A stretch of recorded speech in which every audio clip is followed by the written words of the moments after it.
Good morning, જય શ્રી કૃષ્ણ, જય દ્વારકાધીશ બધા મિત્રોને. તો સવારના 7:30 વાગી ગયા છે અને આપણે બ્લોગ ચાલુ કરી દીધો છે મિત્રો. તો સવાર તો થઈ ગઈ છે અને તમને બતાવી દેવાનું લોકેશન.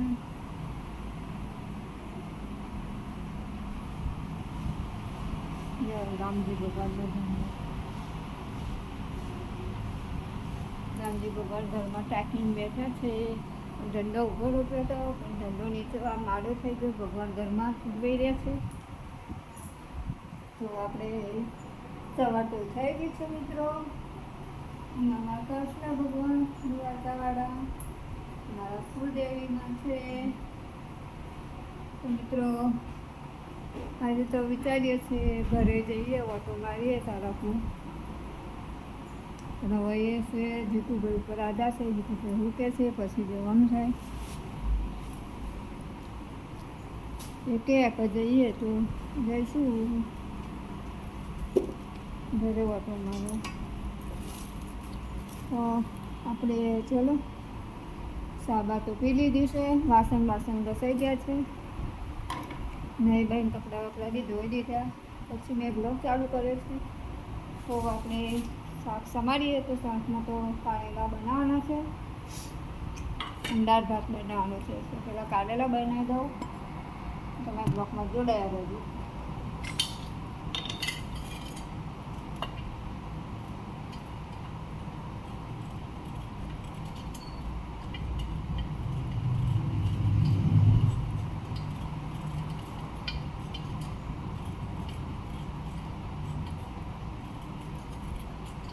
હા મિત્રો, 27 તારીખે રથયાત્રા છે.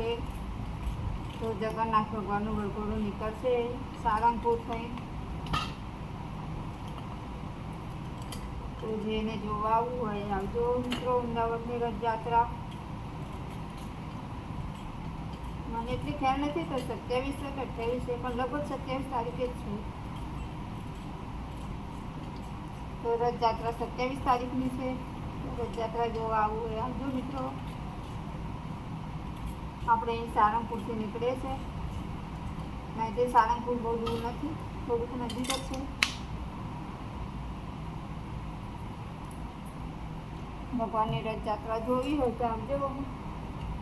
27 તારીખે અમદાવાદ પધારજો મિત્રો. જગન્નાથ ભગવાન બહુ જ પબ્લિક હોય છે.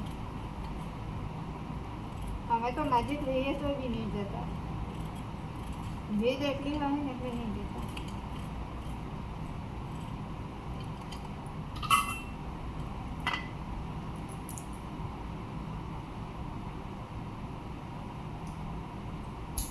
આપણે તો ઘરે ટીવીમાં દર્શન કરી દઈએ ભગવાનના બેઠા બેઠા. અમારે જતા નથી.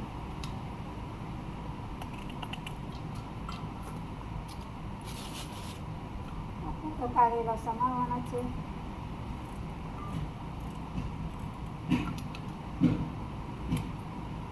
પૂના છે એટલે વાંધો નહીં આવે. નથી અંદર બધા બીવાળા હોય ને તો તકલીફ પડે દાદાને. અમે નથી પૂના છે.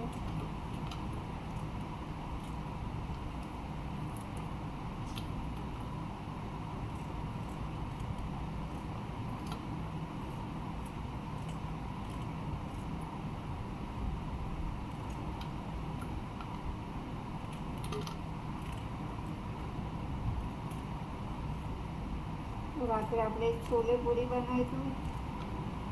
તો હજુ તો પૂરી પડી છે, થોડી છોલે બન્યા છે. એટલે આપણે અત્યારે દાળ ભાત કરવાનું છે. કારેલાનું શાક બનાવવાનું છે.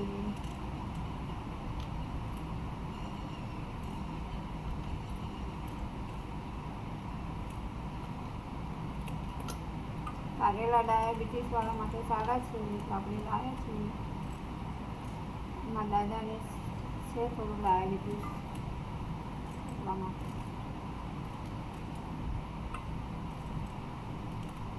ડાયાબિટીસ હતા નોર્મલી છે, બધાને હોય છે.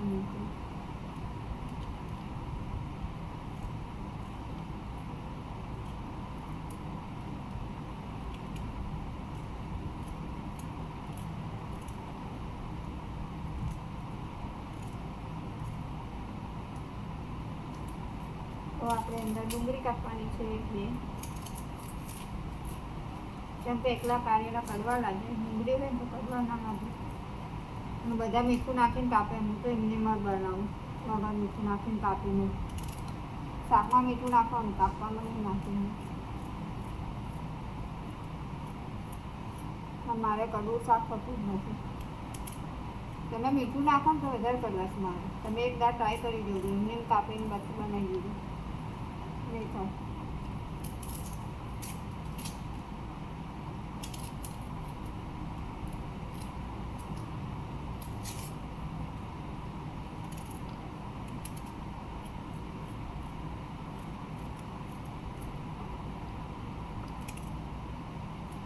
આપણે લોટ થોડોક બાંધીશું, એક બાજરીનો રોટલો કરીશું કારેલાના શાક જોડે, 2-4 રોટલી ઘણી બનાવીશું.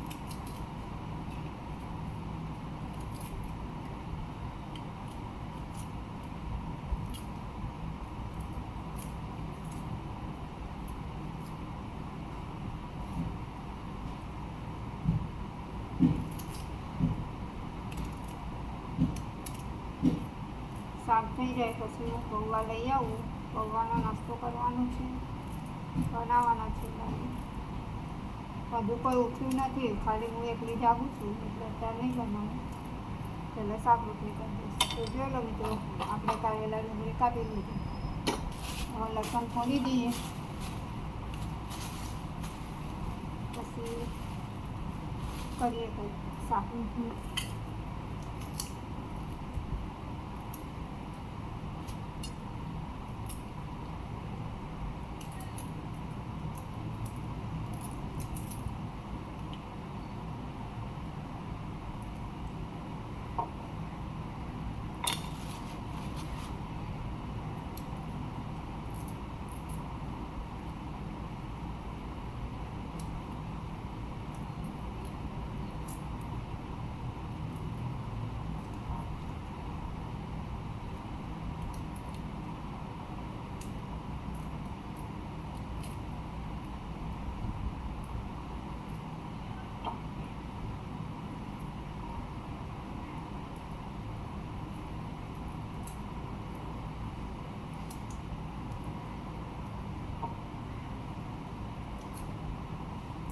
મિત્રો આપણે ફાઇનલ લસણ બી ફોલી દીધું છે, તો આપણે શાક વઘારવાનું છે.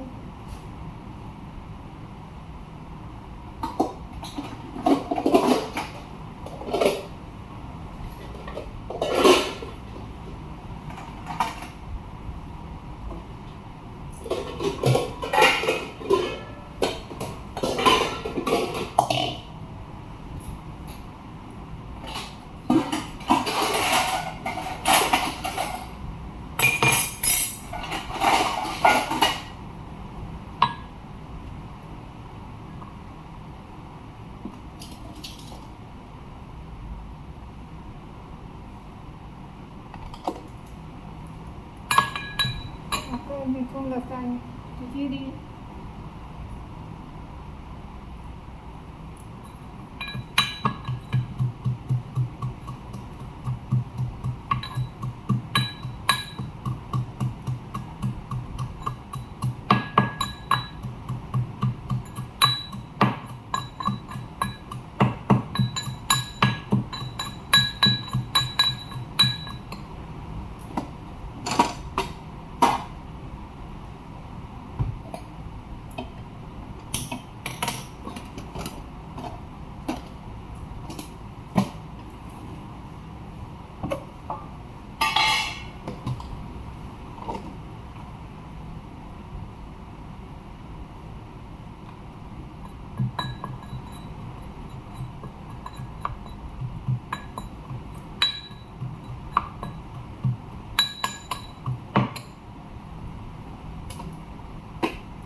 આપણે જો કાલે ઘઉંનું કપડું ચાલી લીધું પણ વેણવાના બાકી હતા એટલે આજે નવ શાક કરી નાખીશું. ઘઉં તો મોઈને ભરી દીધા છે પણ આ એક કટું ગામડે નથી આપણે લઈને ભરી દઈશું.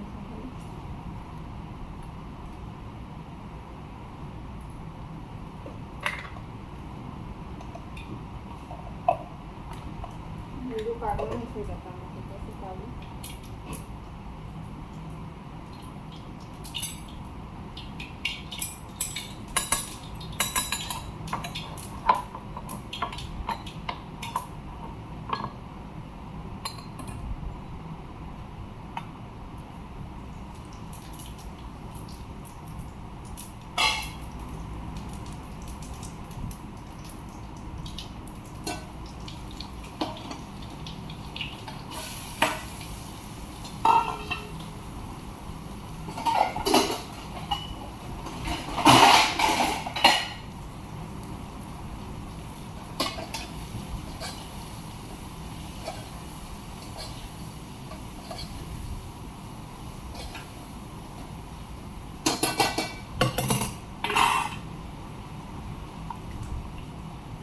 ચાલો ધાણા જીરું નાખી દઈએ, થોડી ચદ્દર નાખી દઈએ.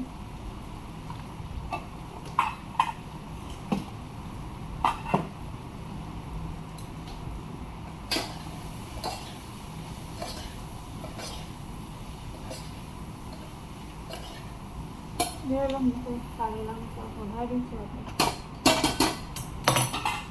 પંખો બંધ કરી દઈશું. ધીમે ધીમે તાપે થવાનું છે.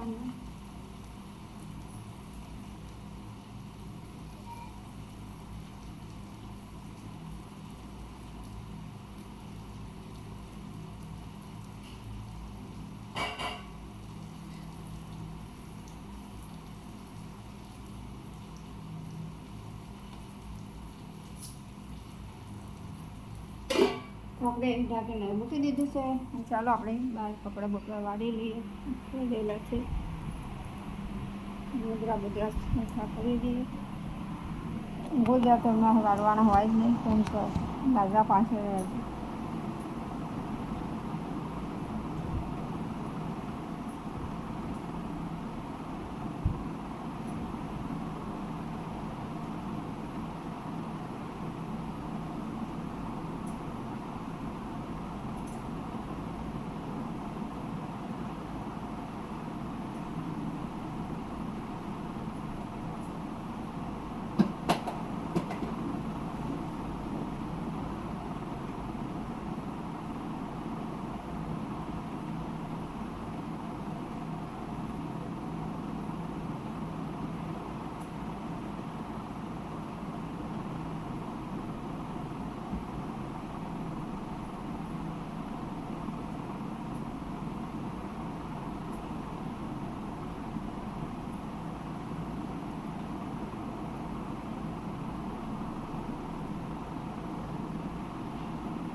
ફાઇનલી આપણે કપડાં જો વાળી મૂકી પછી મસ્ત પેપર ઉપર રોજ રેગ્યુલર પહેરવાનું હતું હું ત્યાં મૂકું છું તેમ પતુભાઈ બધા કપડાં ફેંદી નાખે છે અત્યારે વાર્યા ને અમને ઉઠો ને એટલી રાત બધા કપડાં બહાર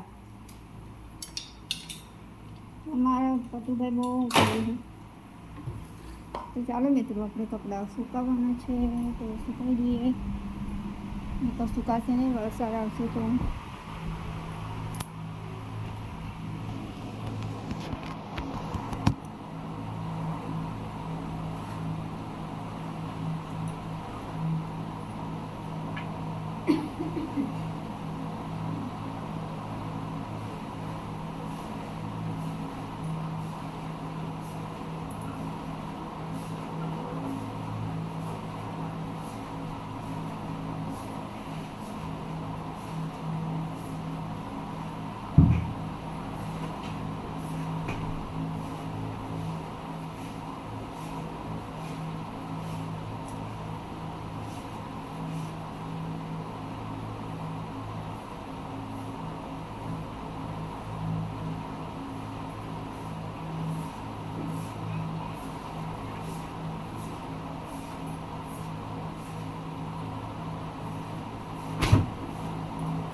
ચાલો મિત્રો આપણે તો કપડાં બપડા સુકાઈ દીધા છે શાકને જોઈ લઉં કેમ કે નીચે બાજુ ના હોય